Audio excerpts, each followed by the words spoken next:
guys, it's time to check out. Oh, finally. Oh, I got lightheaded.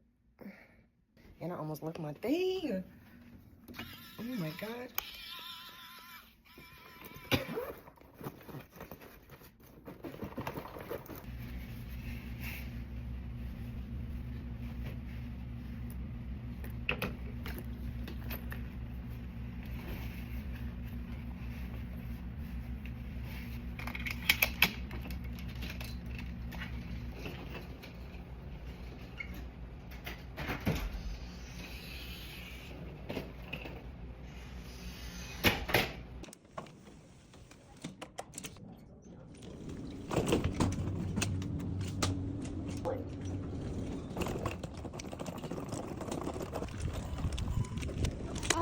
Yes.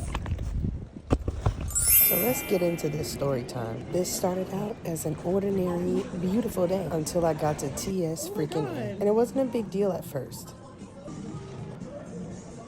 Moe's or Firehouse? Oh my God. I don't know what to choose.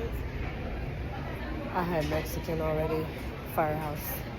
Before I even walked up, the lady was like, make sure nothing's on top of your technology. So I made sure nothing was on top of my technology. My shoes might have been like a little bit on top of my iPad, but nobody like said anything about it. But one of the wonderful ladies in TSA, they decided to keep me to the side just so they could tell me I had my shoes stacked on my iPad. So they had to run my shit back through after making me wait about 20 to 30 minutes in line. And mind you, I got here really like early. 2 hours so early. I had time, but people were passing me that I know I was like well enough ahead in line that they should not have passed me, especially through TSA. It shouldn't take that freaking long. But the bitch wanted to try to teach me a lesson. And she had to run my stuff back through in separate bins. So I might have held up the line a little bit just because I knew she was being petty. So I kind of stood in the way because I was like, I have 2 hours. You want to play with me? I can do it right back, girl. Because I got time today. And I ain't got my kids going through TSA. So the one time I'm supposed to get through this, and you want to be petty? Well, baby, it's been a long time since my petty bone has been tickled. And you goddamn did it. So you know what? I'm gonna tickle yours right back. And I did block some people. There were some that looked like they were in a rush. But again, I was also being held up and inconvenienced because this lady wanted to try to teach me a lesson. So those that were in a rush, I kind of let them go by me, you know, just because I didn't want to be a complete But for those that I saw were just like trying to just rush through. Nah, bro.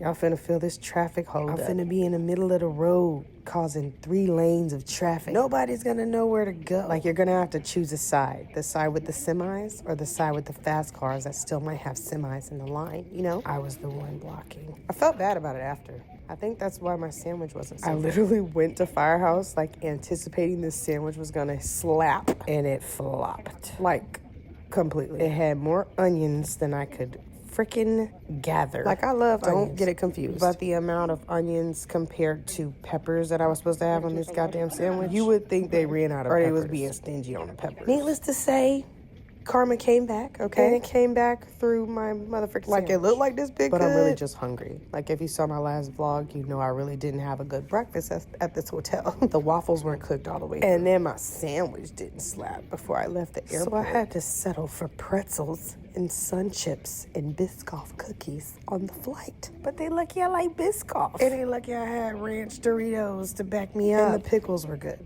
So it turned out to be okay. But it turned into a petty day, and then it turned into a petty afternoon with my sandwich.